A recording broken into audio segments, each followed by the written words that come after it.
Você já parou para pensar que a sua empresa pode estar pagando impostos a mais? O nosso sistema tributário é bem complexo e é comum as empresas pagarem mais do que o devido. Saiba que é possível recuperar os valores dos últimos 5 anos e reforçar o seu caixa. A Fortus Tax é especialista no assunto e já ajudou muitas empresas nos seus 18 anos de atuação. E o mais importante, você só paga pelo serviço depois que o dinheiro estiver na sua conta. Fortus Tax. Pagar o justo é o nosso forte.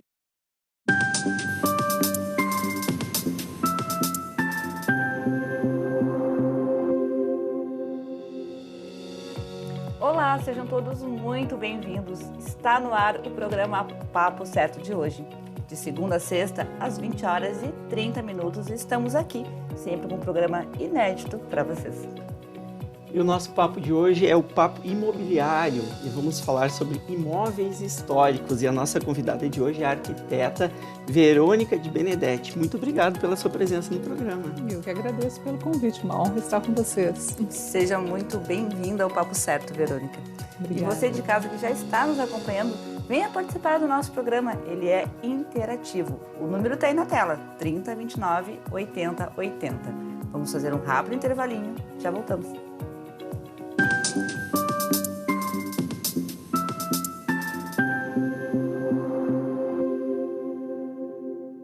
Tá difícil encontrar o profissional certo para a sua empresa? Precisa de alguém detalhista para aquela vaga no financeiro?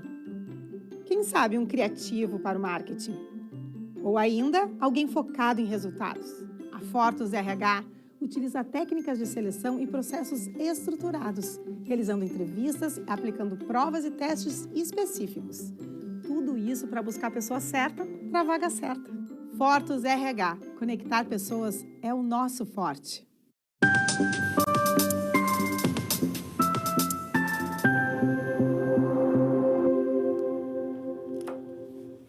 Viram como foi bem rapidinho? Eu quero aproveitar também e te convidar para assistir o Papo Certo através do YouTube ou do Facebook. Afinal, nessas duas plataformas, nós também estamos transmitindo o programa simultaneamente.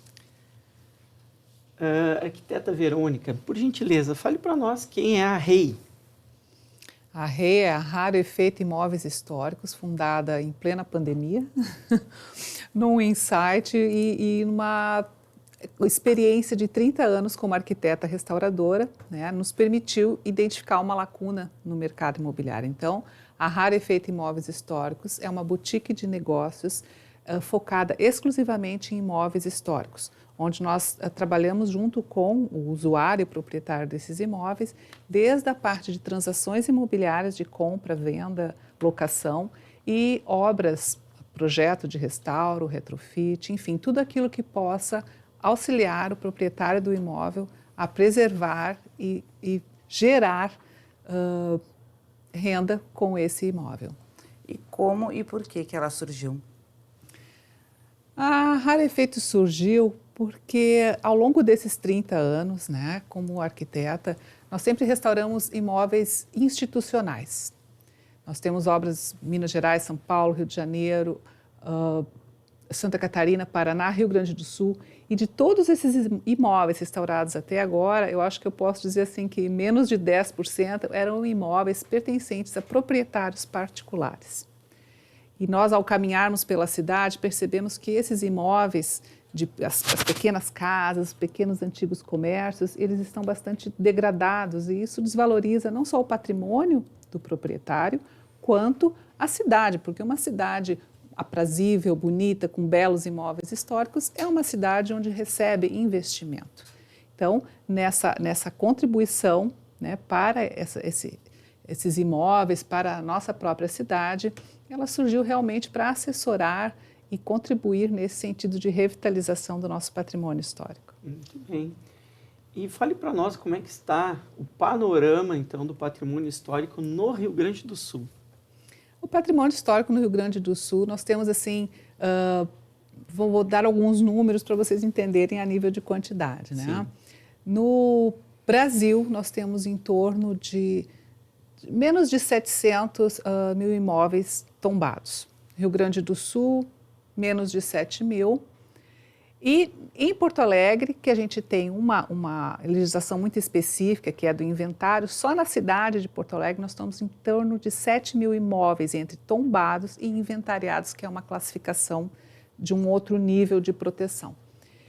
E justamente os imóveis pertencentes a proprietários particulares, eles carecem muito, né? São clássicos os casos aqui, né? Da antiga Confeitaria Rocco, a Casa Azul da Riachuelo, que são propriedades de proprietários particulares e que, em função das exigências também, né, e todo o volume de especificações que essas edificações precisam, acabam ficando abandonados. A gente já teve grandes avanços, né, se a gente pensar que lá desde a década de 80 isso estava tudo muito abandonado, nós já tivemos grandes avanços, mas a gente ainda precisa de muito mais ações para que esse patrimônio seja gerador realmente de economia. E esse patrimônio histórico, ele está espalhado por todo o estado do Rio Grande do Sul, ou apenas Sim. aqui, a senhora comentou sobre Porto Alegre, mas a gente sabe que tem outras regiões muito ricas, não é?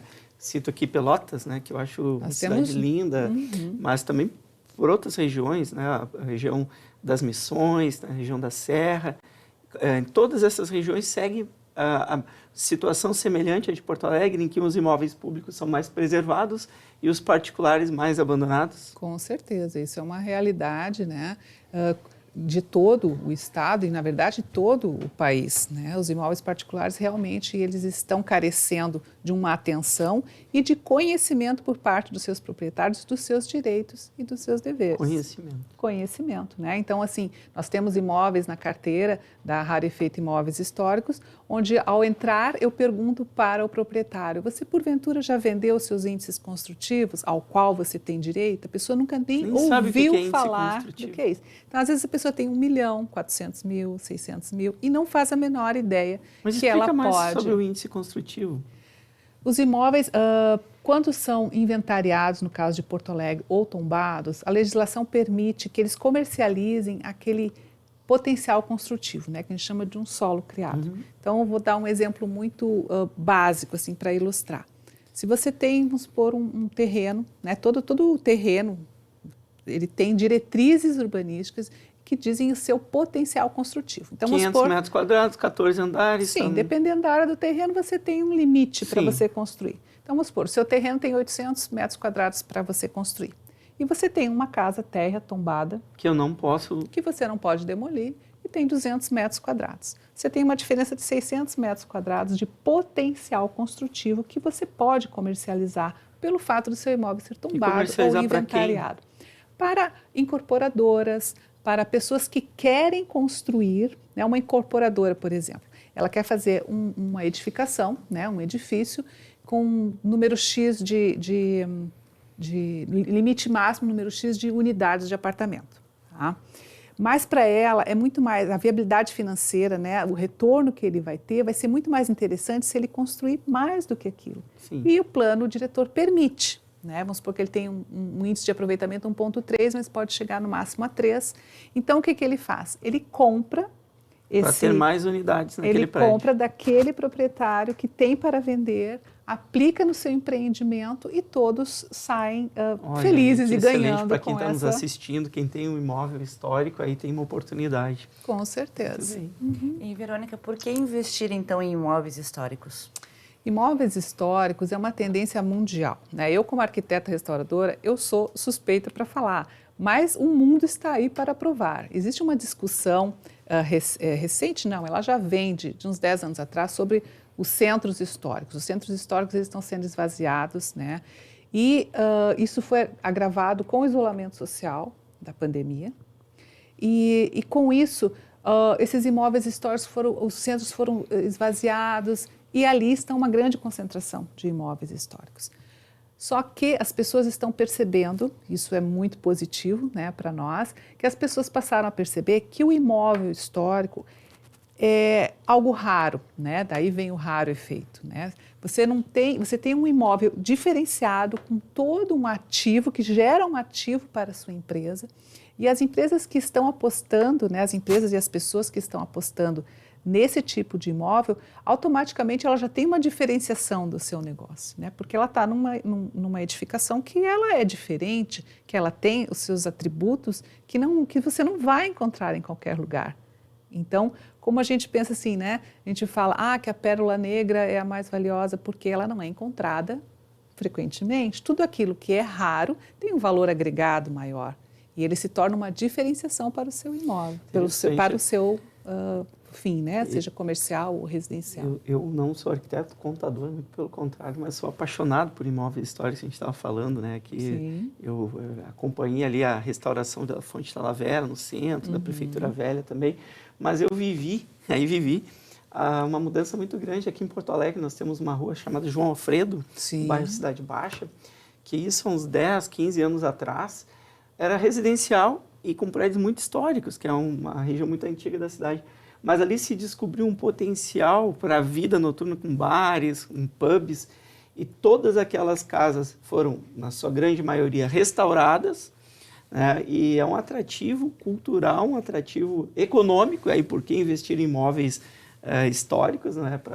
E desenvolveu muito a cidade. E recentemente eu visitei também, aqui no interior, uma feira chamada Tricofest, em Picada Café, onde o local onde se realizou a feira é um parque que tem lá todo um moinho com uma casa histórica, um café preservado. Então, esse atrativo turístico que traz muita renda também, eu acho fantástico. Está aí 2 exemplos pessoais vividos por mim do investimento em imóveis históricos.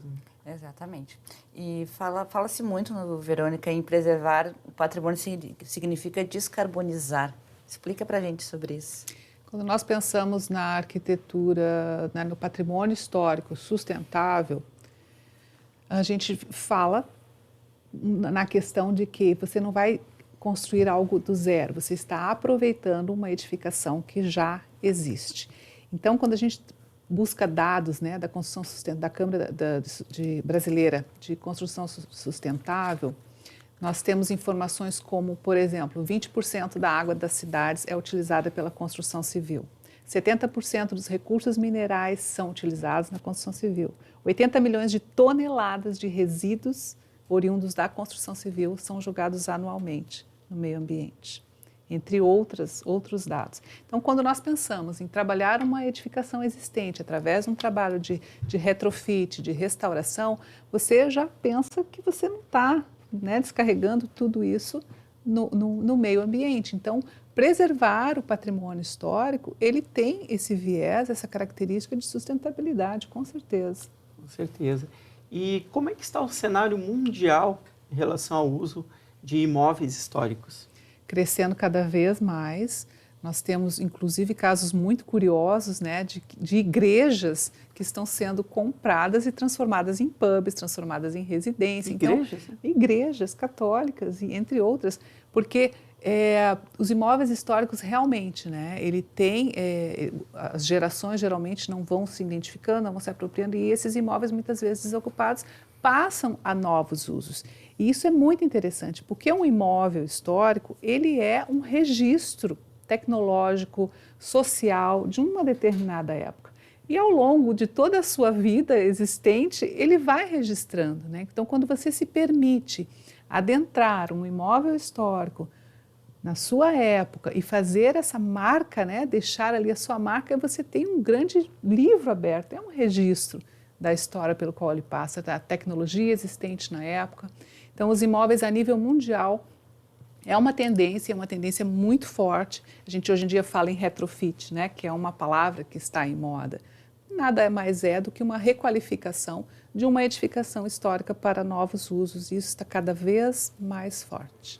Um adendo que eu trago à tua fala é em relação à geração de empregos, né? Porque muitos profissionais se envolvem com uma restauração.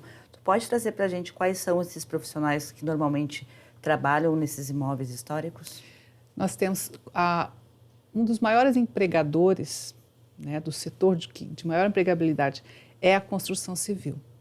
A restauração arquitetônica, ela consegue gerar mais empregos do que a construção civil simplesmente propriamente dita.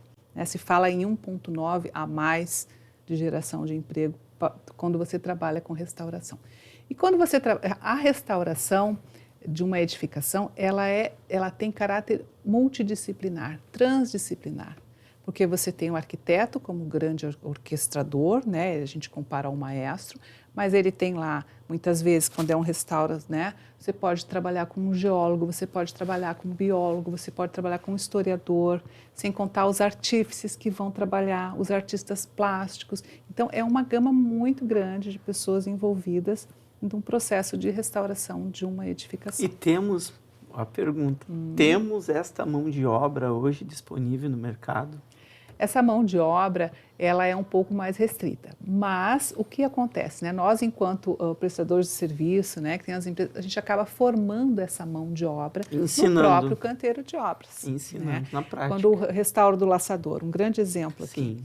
Quando nós trouxemos, né, o Antoine Amarger, um restaurador de metais da França, com a Virgínia Costa, uma engenheira de Minas aqui da URGS, para fazer o diagnóstico do monumento Laçador, ou seja, entender quais eram os problemas que ele estava passando para poder dar a solução correta, o projeto forneceu um curso para 15 pessoas de formação, né, para restauradores, pessoas que já atuavam no campo da restauração, mas para atuar com a restauração de metais, que é uma coisa muito que nós não temos tantos aqui. A gente tem muito restaurador de escultura, de tela, de cerâmica, mas metal é uma coisa mais específica.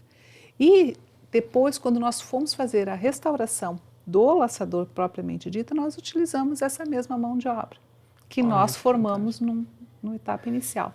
E várias empresas atuam assim. Eu estou agora com um trabalho em São Nicolau, onde a empresa trouxe, né, um técnico, um artífice, para treinar a mão de obra local em São Nicolau, uma cidade com 5.000 habitantes aproximadamente, no noroeste do estado, e ensinou. Então, essas pessoas também já ganharam outra profissão, que é tirar os moldes, as molduras, reproduzir os balaústres, muito interessante. E o pessoal ficou muito feliz assim, com esse novo aprendizado. Nossa, excelente. E a gente fala que preservar o patrimônio histórico é exercer a sustentabilidade na arquitetura? Com certeza, por essas informações mesmo, né, de que você reaproveita algo já existente e já que a construção civil, né, gera um impacto ambiental bastante significativo, você pode trabalhar dessa forma com essa reutilização dos prédios. Então, o que a preservação desses patrimônios influenciam e positivam na sociedade hoje em dia? É uma pergunta que a gente pode ir pelo campo da sociologia, pelo campo da economia. Como tu preferir. Nós podemos dizer assim, eu vou dar um exemplo da professora Hilda Simões Lopes, da UFPEL, que deu uma palestra num seminário internacional que a gente organizou, que me marcou muito e que eu costumo usar como exemplo. Imagina uma árvore sem raízes. Ela cai. Então, quando a gente fala assim, as nossas raízes, pensem nisso literalmente. O patrimônio histórico, cultural, seja ele edificado, seja o que for, eles são as nossas raízes, é a nossa base. Inclusive, ela trouxe um estudo da UFPEL, que ela desenvolveu numa comunidade de imigração alemã na região de Pelotas, onde estava tendo um alto índice de suicídio infantil, drogadição, várias dessas mazelas. E eles entraram com um trabalho de resgate da história daquela comunidade. Eles solucionaram aqueles problemas, porque eles estavam sem raízes. Sem raízes, né? Então, esse resgate da raiz. Então, isso no campo sociológico. Se a gente falar em economia, quantos de vocês não sonham ou já foram e para isso economizaram, se organizaram para fazer uma viagem para a Europa, por exemplo? Para ver o quê? História, contada através das suas cidades, contada através das suas edificações. E nós temos aqui muita história local para contar. Isso movimenta turismo, isso movimenta economicamente a cidade, isso atrai investimento. Então, quando você aposta no imóvel histórico, você está apostando numa cidade melhor, com uma qualidade de vida melhor e, consequentemente, mais investimentos. Perfeito, então. Chegamos ao finalzinho do nosso primeiro bloco e já voltamos para falar mais sobre imóveis históricos. Fique com a gente.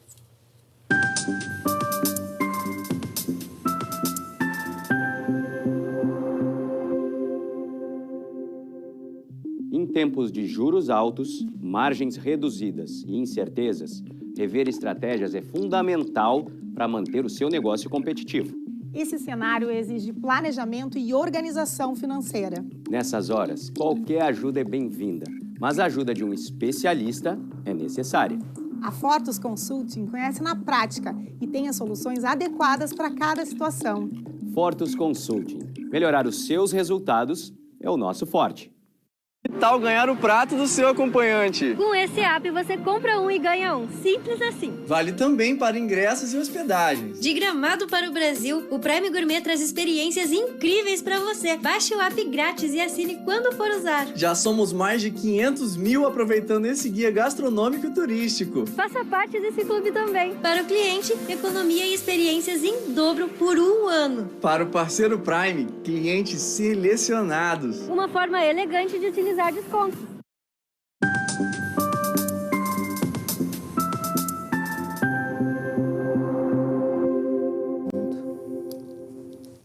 Voltamos com o papo imobiliário, que se tornou também o papo cultural. Então, Verônica, eu quero aproveitar e te perguntar, o que é necessário para que o imóvel seja considerado histórico? Bom, um imóvel, para ser considerado histórico, né, a palavra já nos traz a ideia de que ele precisa contar uma história. Então, um imóvel histórico, ele pode ser desde, né, a gente encontra imóveis lá do início da década do século XX, anterior a isso, depende da história de cada região, mas ele necessariamente tem que contar a história no sentido de estilo arquitetônico ou, né, existem vários movimentos arquitetônicos, enfim, quando ele registra isso de uma maneira muito característica do seu momento construtivo, a gente pode entender como um imóvel histórico. Não é só uma questão, então, de anos? Não, não é uma questão de idade, é uma questão de representatividade arquitetônica dentro do seu movimento. E hoje, aqui dentro do nosso estado, qual é o imóvel que tem mais representatividade? Se fôssemos falar em anos, então, né? Uhum. Bom, nós temos um imóvel que, na verdade, é uma ruína, que seriam as Missões, que é tombada pela Unesco em São Miguel. Esse é o mais valoroso. E aí nós temos dentro de cada movimento, nós temos um movimento neoclássico, nós temos um movimento colonial, nós temos atrás da Igreja das Dores, que também é um grande representante, Linda. Um imóvel representante de uma determinada época, nós temos a última casa açoriana do centro de Porto Alegre. É aberta a visitação? Não, ela é proprietário particular, ao qual eu dei consultoria há uns anos atrás, mas é o último imóvel com características açorianas de Porto Alegre, aquela primeira fase arquitetônica de Porto Alegre. Bem, e como nós, né, podemos auxiliar na preservação do patrimônio histórico? Conhecendo, né? Eu acho que se interessando por conhecer a cidade, porque a gente só cuida daquilo que a gente entende, a gente só se apropria daquilo que a gente conhece. Então, ter essa curiosidade de, ao caminhar pela cidade, não olhar para o chão, olhar para cima, olhar para os lados, e essa curiosidade quase que infantil vai trazendo um novo olhar sobre a cidade e, consequentemente, uma apropriação afetiva. Hoje, como podemos entender a situação dos proprietários desses imóveis? Os proprietários dos imóveis particulares foram presenteados, vamos dizer assim, com alguns benefícios fiscais recentes, aprovado no ano passado pela Câmara, onde os moradores de prédios construídos até 1960, localizados no centro histórico e daqui a pouco no 4º distrito, né, não foi ainda regulamentado o decreto, mas podem contar com tributos fiscais, como, por exemplo, isenção de IPTU por 15 anos, podendo ser prorrogáveis por mais 15 anos, isenção total de ITBI, ISS-QN passando para 2%, ao contrário dos 5%.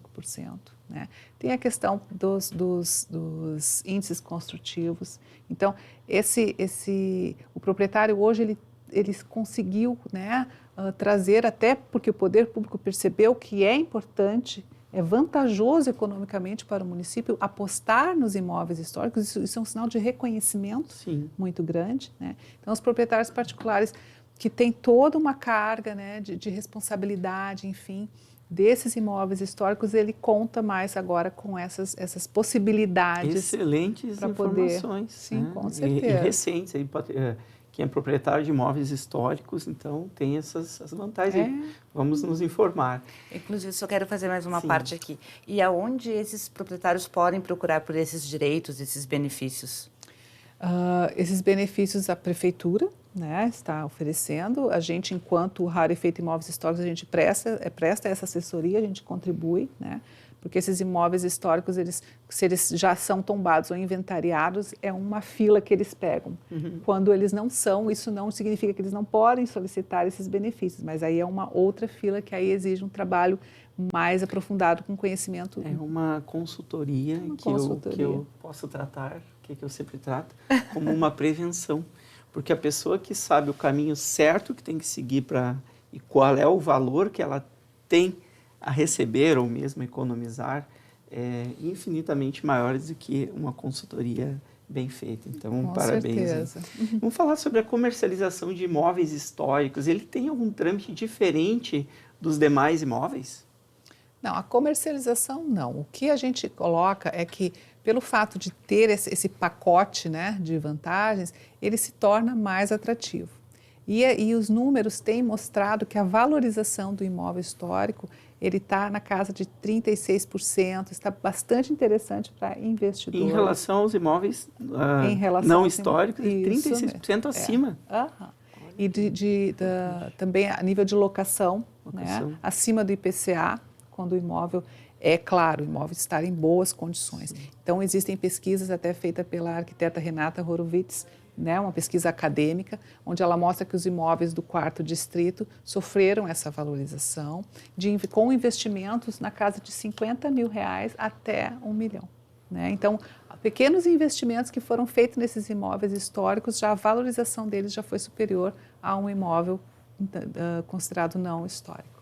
E no caso, Verônica, de quem compra esses imóveis, tem a obrigatoriedade de manter a estrutura? É passível de algum tipo de multa, caso não o faça? Sim. É que nós temos duas classificações, né? Existe a classificação como tombamento, ou seja, ele é bastante exclusivo, ele tem características que só tem com ele. Então, para você fazer alterações, você precisa consultar os órgãos de patrimônio histórico e essas alterações são mais restritivas. Depois nós temos a classificação aqui em Porto Alegre de inventariado, por estruturação. Tem a de compatibilização, mas ela caiu na modificação da lei. Todas essas instâncias de proteção, elas precisam passar pelos órgãos de patrimônio para poder ser avaliado essas alterações. Mas, via de regra, um imóvel inventariado por estruturação, você não pode alterar a volumetria e você não pode alterar a fachada, claro, salvo exceções, né, se você tiver problemas de qualidade ambiental, poluição sonora, poluição ambiental que estejam interferindo nisso, e você pode fazer até alterações de fachada, como, né, fechamento de marquises, enfim. Mas sim, elas são possíveis dependendo, cada uma tem as suas qualificações. Nossa, gente, já chegamos no final do programa. Achei que nós tínhamos ainda uns 2 ou 3 minutos, Evani. Mas não. Passou rapidinho. Muito. Muito obrigada, Verônica. Adoramos a tua presença aqui no programa. Eu que agradeço a oportunidade de poder trazer essas informações para o público. Nossa, quanto conhecimento. Parabéns. Obrigada. Obrigado. Agradeço também vocês de casa por terem nos assistido e lembro que também estamos lá no YouTube para quem quiser assistir novamente ou compartilhar. Então, pessoal, até segunda-feira. Esperamos todos vocês aqui para mais um Papo Certo inédito. Até lá.